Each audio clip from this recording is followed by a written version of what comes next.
I walked into this little waterfall to get myself out of the wind. It was a nice day, but man, that summer Chinook was just hammering. So I stopped here.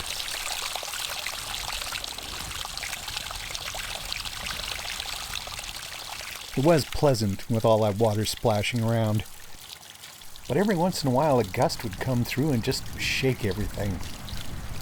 So I went somewhere else. Out in a more open part of the forest, I found mint in bloom. And I laid down for a while underneath these cow parsnip leaves. They made a nice parasol, but they didn't do much to break the wind. So I headed for a sheltered little creek that I know. I thought about doing some fishing, but man, that wind was just too strong.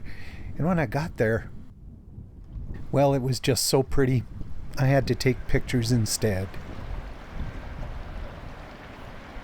There was still the occasional gust getting through, just enough to ripple the foliage and make it a little tough on the midges that were dancing around the surface of the water.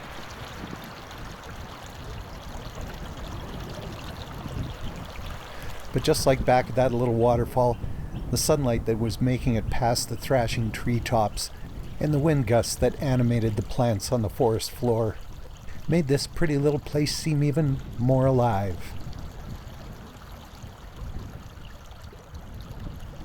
I sat there for an hour, first on some pretty uncomfortable currant branches, but then on a softer patch of grass.